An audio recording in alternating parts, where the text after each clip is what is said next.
I'm investigative journalist Molly Barrows. For years, I've covered the stories that made headlines in Northwest Florida and all along the Gulf Coast. Murders, missing persons, and mysteries of all kinds. These cases are far from over for many victims because the full story has yet to surface. Join me for Gulf Coast Confidential, where I dive into the saltier side of the South and expose the lies, greed, and corruption that often weighs down the truth. It's time to turn the tide and get a shot at justice. Hey, y'all, I'm Molly Barrows, and welcome to the Gulf Coast Confidential podcast, where we cover some pretty scandalous crimes and cases, more than you may think, that bubble up here in Northwest Florida and well beyond. Joining me, as always, is Pam Hill, pharmacist and victims advocate. Sadly, she has experienced violent crime in her own life. If you followed our series, you know we've been following the case of her sister for some time, but Pam, because of her experience, brings a unique perspective on a lot of the cases that we talk about here. So, Pam, welcome. Thank you. Thanks for being here. And, you know, we like to talk a little bit about some of the cases that we're going to be working on, that we're working on currently, I should say, before we dive into this latest one. And this latest one is a really interesting one, too. It's, we're going to call it Kendra Licari, the mother of all catfish. Right. So that's a crazy case. We're going to dive into that one in just a second. But first, we're working on some follow-ups to ones that we've already covered, as well as new cases. And one is Chad Daybell. Right. That's connected to the Lori Vallow case. Lori Vallow Daybell, the doomsday prophet. Yes. And where Lori Vallow's already been tried and convicted, and she was found guilty of murder of her two children. And now Chad Daybell, he was found guilty just a few days ago of murdering her two children and his wife. Yes, and sentenced to death. Right. That was something, because that happened yesterday on a Saturday. After they found him guilty, the judge was not even playing. He gave them like an hour recess, and then they came back and they started the death penalty part of the case, the sentencing. And that's where you get the victim impact statements that just come and come and come, because so many people are affected. And from experience, the victim impact statement, it's just a time to say how this murder or crime affected you and the your family. Humanity. Right. And it hurts. I spent months writing mine, and I'm so glad I did. I kind of looked at the one for Travis Alexander, the man that was killed by Jodi Arias. And I saw that his brother had written a victim impact statement, and he just told the truth and told the little story there. And so they're very impactful. But what was interesting about Chad Daybell was he instructed his attorney, I don't want any mitigation. I don't want any pleas. We're going to sit here and listen to their victim impact statements. And you could see his attorney was sort of like frustrated, probably wanting to flip tables and stuff, because the defense attorney is in there to fight. They're not going to go down like, well, but I have a feeling he truly does think he's a prophet, and he is helping usher in and help people in the end of time. Yes, I think he and Lori both live in La La Land. That's why it doesn't affect him, because he thinks he's untouchable. Yeah, an evil La La Land. Right. And they can stay there, and he can take it straight to hell when it goes. Definitely. And then we got the Karen Reed case with Turtle Boy. Then we got Corey Richens. And we've just got a lot of cases that we're working on right now. So. I know. I'm excited. It's always interesting to kind of follow some of these What the Feezy cases. Exactly. Those are our favorite. And this is another What the Feezy case. This is one that this woman was recently sentenced, in fact, and the judge described it as the worst of human nature. We're talking about Kendra Licari, 42-year-old mother in Michigan. She was arrested and recently sentenced to up to 5 years in prison. Forget this, y'all. Stalking and harassing her own daughter in an insidious online cyberbullying campaign where she hid her true identity for a long time, at least 5 months. She targeted her own teenage daughter and her teenage daughter's boyfriend by pretending to be another teen, using lingo that they use. and sending hundreds, a lot of hateful text messages over a long period of time that encouraged her child to even kill herself. I can't even wrap my mind around that. But then, we just came out of talking about Chad Daybell and Lori Vallow. People can justify some weird stuff. Yeah, they hateful, can, horrible really. things. Well, she better be lucky she didn't catch a hate crime with a lot of the language she was using, like kill yourself, we'd be better off without you here, you're fugly, you're fat, you're poor, just all kind of crazy stuff like that to her own child. Yeah, it's insane to me. And it all happened in 2021. And what's even crazier, too, is that she even reported herself. Yeah. I mean, she obviously didn't say I'm the one behind it, but the mother of the boyfriend was, of course, concerned and upset about that, too. And the two of them were supposedly working together, went to law enforcement. FBI eventually gets involved. Turns out she was the culprit all along. I mean, just adding to the betrayal of the situation, just the hateful and hurtfulness of it all. Yeah, I can't even believe she thought of that. I mean, I'm speechless almost. You want to do things to encourage your child, but here I think that she spent a lot of time thinking about her relationships that had failed, and that this daughter was so compliant and sweet and good that they almost were like besties. And and she enjoyed her daughter staying home and watching Gilmore Girls and stuff like that with her.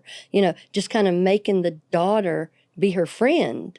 So almost like a domestic violence relationship in a psychological sense of wearing the other person down to where they feel worthless and they won't go to anyone else. Right. They'll just stay under your control. Right. She's a sick woman. She is. She's very sick. And it was basically like gaslighting, elaborate cyberbullying, and they called it cyber Munchausen syndrome. I've never heard of this before. I had neither. I mean, I feel like every time we turn around, there's just some new label that they're slapping on something. Yeah. But still, it's basically all messed up. Right. Well, it's just like a made-up disease or state of being. And then surely as you start acting like that, psychosomatic type symptoms start coming around. So you create your own reality. And I think that the hundreds of messages that she sent over the 5-month period, imagine that, if you get a message and it's slightly disturbing and you go, well, even if you go, that's not true, it stays in your head. It does. It does. You and I have had conversations, in the course of my work as a reporter. This may shock everyone, but not everybody likes what you say about them. Yeah.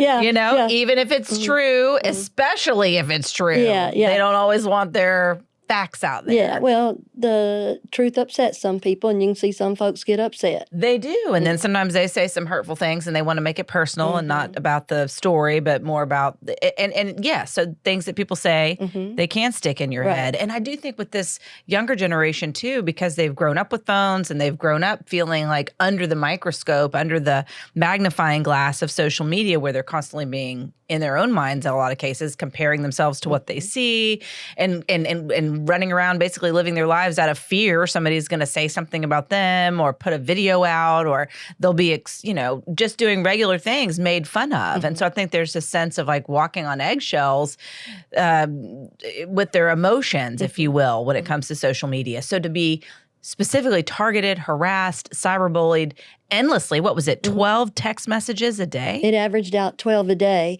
and they would come at just the most random time. She'd be having the best time. The mom had gotten a VPN, or a virtual private network, that she could hide her whereabouts, or it could be kind of anonymous. And so she had a bunch of phones. That's why I got all these phones here. I got like 6 phones right there. There's some of my old phones. But I was thinking, I have trouble keeping up with this one, and learning about it. But she obviously, stayed around the kids. She was a basketball teacher or coach at that very school where her daughter was. So she was in the know. She knew her friends. She knew what her daughter was worried about. She had a boyfriend, and I think the mom got jealous or upset or whatever. She had estranged the little girl, or not a little girl, the teenager. She had estranged her from her dad in a roundabout way by kind of talking bad about him, or not good stuff.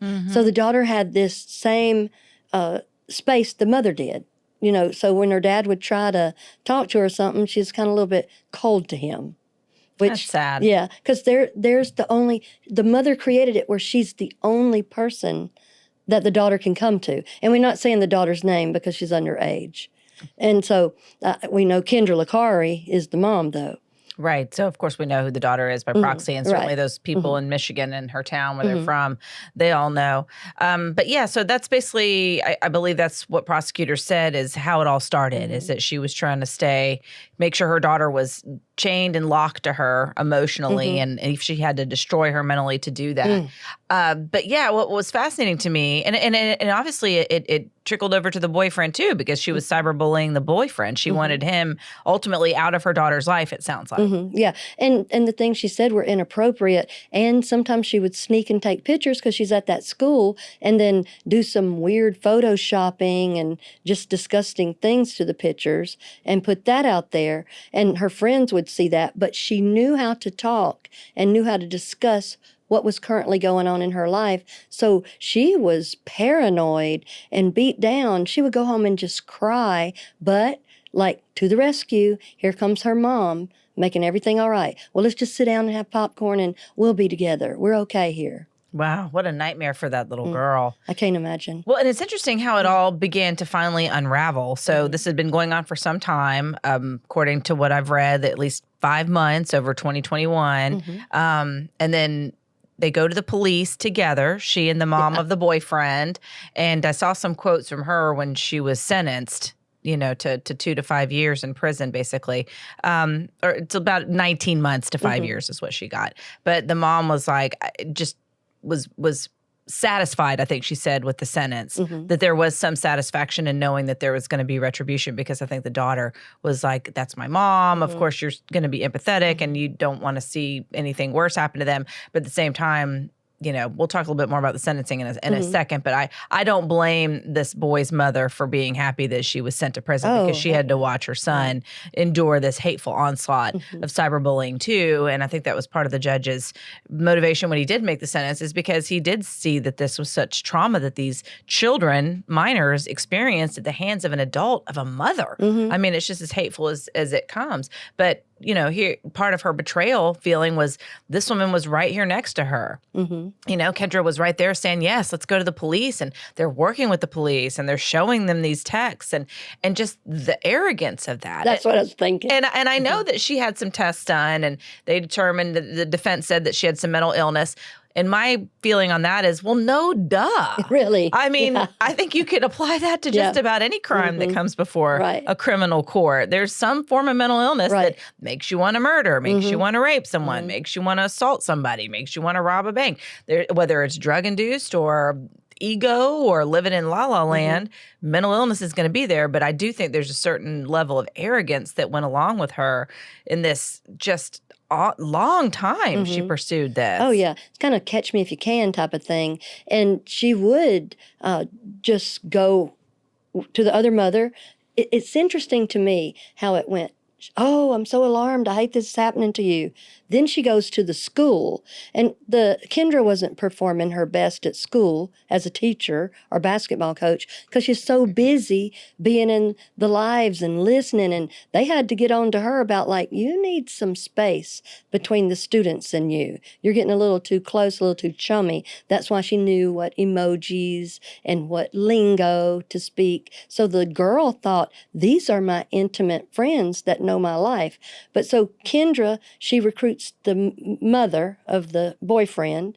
She goes to the school. The school goes, this is horrible. They had an incident before and they handled it okay. But they're like, we're really going to handle this. So then they go to the police and they're like, this is out of control. This is so hateful and doctored and phone after phone. She used different area codes. She used different phone numbers. And one time she slipped up and one call went back to her. But she told her daughter, look how horrible they are. They've even made it to where it's going to my phone. And her daughter loved her mother, so she didn't want to think that. No one would want to. No, definitely. And then after the police, the FBI comes in, and that's where she gets busted because that VPN, it protected her through everybody until law enforcement got. Till the feds right. got they involved. can see anything. So that was crazy. So Kendra confessed. I did notice that, and I wasn't sure of all the details as to how they actually did find her, but I knew it was after the FBI got involved.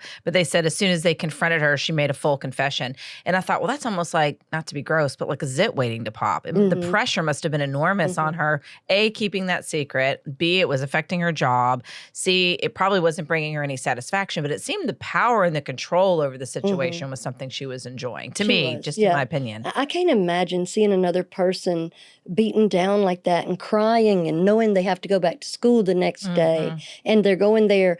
We encourage our children before they go to school. There's things that they look in the mirror and do to themselves, like my hair's not right, or my makeup's not right, or I don't like this top, or what have you. And we're like, that top looks cute, and we just encourage them. But she spent so much time beating her down that it's just wicked. It's sick. It is like Munchausen. Yes, and I'm just so relieved that the daughter never gave in to what she was suggesting. I know. Trying to encourage her own child to take her own life. I can't think of anything more evil, and I'm just so grateful that that child survived that. Yeah, well, we did that a couple of weeks ago, a case where a girlfriend had basically bullied by text her boyfriend into going ahead and killing himself in his car with a generator in the back cab of it, in his truck, actually. So we know words are powerful, but this mother's lonely and relationships are falling apart. This relationship she has with her daughter, she can control it. Yeah, that's sick. I'm certainly thankful that the FBI did get to the bottom of it. I'm glad she made a confession. I just can't even imagine being that daughter when you finally realize that the person that's been tormenting you for so long is the very same person that was supposed to be protecting you. I know, and can you imagine? My mom catfished me. How do you go from high school to college, and now her mom's in prison? It has brought her closer to her dad. Well, that's good. Yeah, that happened, and the mom, with part of her sentence, was not to see the teenager unless she instigated that. Yeah, I think she was trying to make some sort of petition to be around her for the holidays, and the court was like, "Nuh-uh." Well, and she did. She snuck around one time when she was out on bond. She snuck around because she was FaceTiming. There she is again on all the devices, and disobeyed that. So she got more time. Well, good, because it goes to show if you're not willing to follow the rules, then maybe you haven't fully accepted responsibility for what you've done and the damage you've caused. Right. I can't get over the word catfish. I wrote catfish down because I'm like, what does catfish mean? Do we know even where that came from? Because I've heard it a lot too. And I know it's pretending to be someone you're not and you get catfish. But I mean, why catfish? Why not just I don't know. another kind of fish? I like catfish. Maybe because catfish do something that they sneak Bottom or something. feeders? Yeah, I guess. Well, that sounds good. But I mean, because I've been up there to Steve's farm up there in Molino, past that way up there. Right, north of Escambia County. I never knew what catfish fishing looked like. So I went with one of my friends up there, and I was like, I don't know if I'm gonna I don't like all that fish stuff, touching fish. But I saw someone pull out a catfish, and it kind of fought him, and it had the whiskers and stuff. It was the size of a toddler up there. And I was like, I can't do that.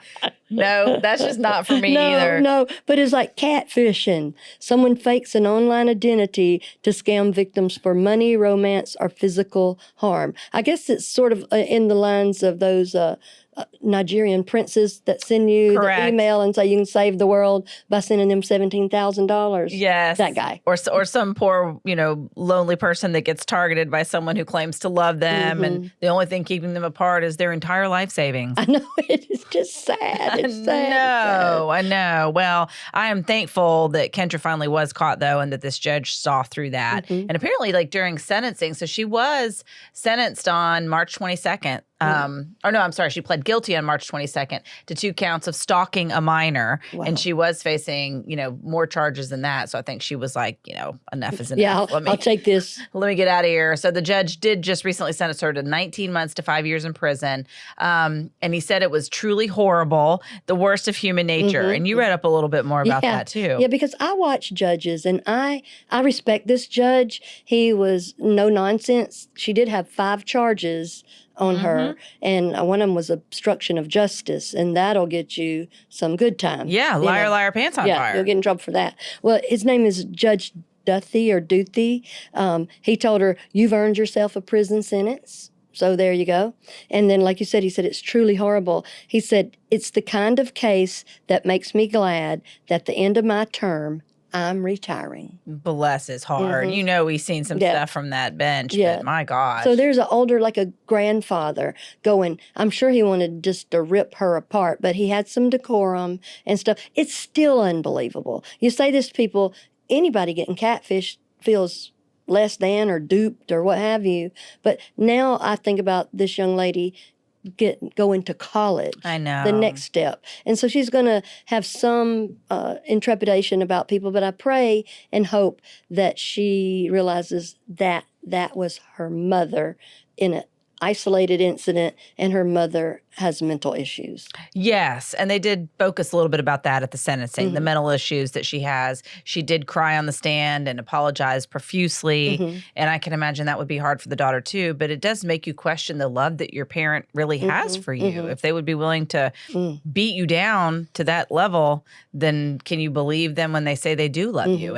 And that young man's mom said that, again, she was grateful for the sentence that they got, and the judge took into account the long-term trauma and damage that was done and when he did sentence her. But I can't imagine that she said that it's already gotten better, actually, just knowing that it was her, having her taken out, if you will, and off the streets and behind bars, that she said he's rebuilding his life and he's feeling better. And I can't imagine that it's going to be a little bit easier for him because that's not his mom. Yeah.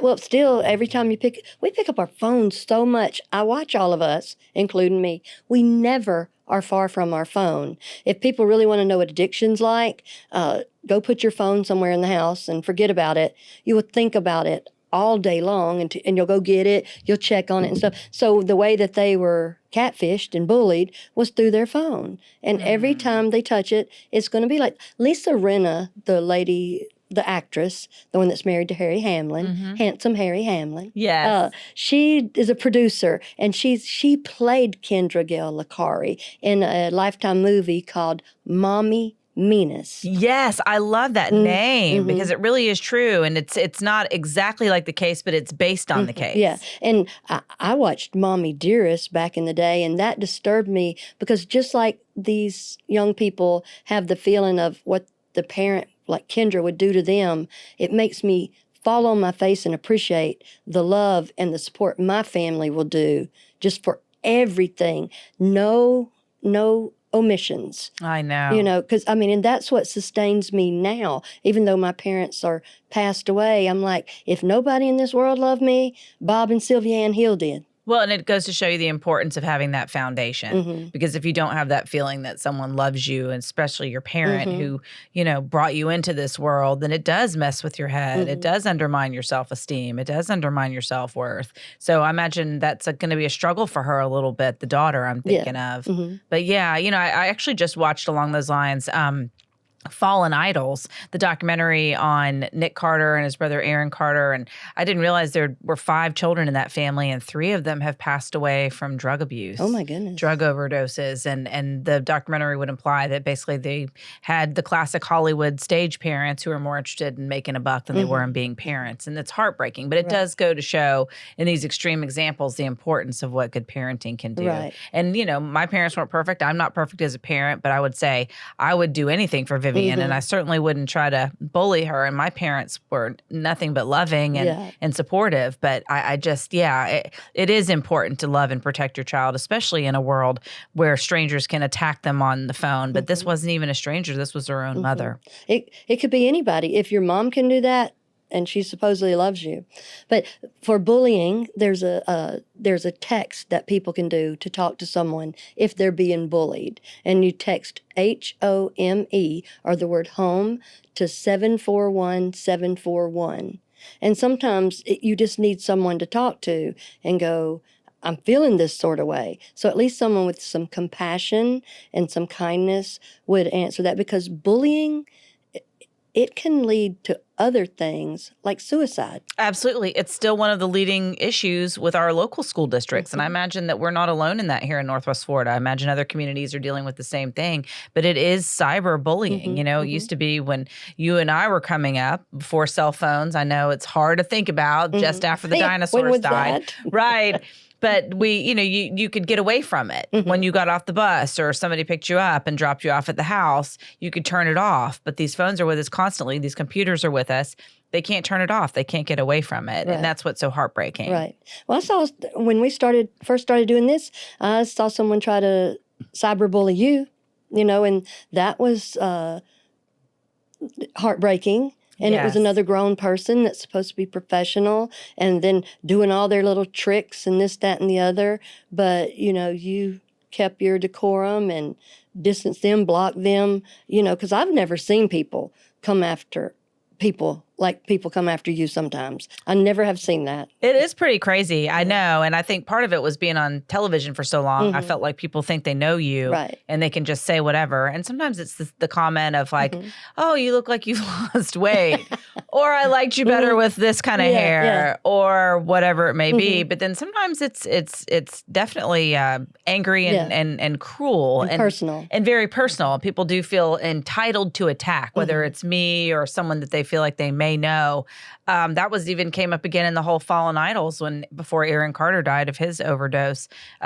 He was being severely online bullied, if you will, but he also was engaging with them and it just fueled the fire. Yeah, it's good to not engage with people and just protect yourself because we have to be careful what we say to each other. And I just don't understand people wanting to hurt somebody. I know. I think it goes back to power. And then also it goes back to clicks and views. If you can get a celebrity like Aaron Carter, or if you can get anyone to engage with you, then of course you're just going to keep fueling that fire because if you're building up your viewership on your YouTube channel or whatever it may be, then that's good fodder. And there's just this lack of empathy, this coldness, this callousness that when you make greed or fame or whatever your goal may be, if it's not done with some sort of respect for other people's emotions and feelings, then hatefulness can ensue. Right. Or like the golden rule, it's just so simple. And like you said, the empathy receptor is missing or broken or whatever, and we all can do better. I mean, we're not going to dare catfish folks, minors especially, and do the things that this lady did that are bizarre. But when we are in a group, we can't be like in a circle all the time. We have to kind of open that circle up and make it like a U shape and let someone come in also, because those are the things that have helped me the most in my life is belonging. Oh my gosh. Yeah, because it does. It gives you that foundation to pull from when there are tough times, when you do second guess yourself or have those self-doubts. And this poor thing thought she could rely on her mama, and Kendra was the one creating the self-doubt. Well, she's in prison now in the Women's Huron Valley Correctional Facility. According to the court, she will be up for parole this November. So if she gets out, it could be in time for Thanksgiving. But I don't know. It wouldn't surprise me if they keep her in. Her maximum release date is April 3rd of 2028. So she could be in there a lot longer. Yeah, if she's not behaving. And I mean, just mother catfish. I know. That's right. Well, Pam, thank you so much for joining us. You're welcome. For this story, and thank you for watching. That is it for Kendra Licari, the mother of all catfish. We appreciate you joining us for this episode of Gulf Coast Confidential. I'm your host, writer, and producer, Molly Barrows, with co-host and researcher, Pam Hill. And a big thanks, as always, to our director, editor, and production engineer, super cool dude, James Roy. You can listen to more of our Gulf Coast Confidential conversations wherever you listen to your favorite podcast. And you can also watch on the Gulf Coast Confidential YouTube channel. Don't forget to like and subscribe if you like what you see. Subscribe. It's free. We'll see you next time.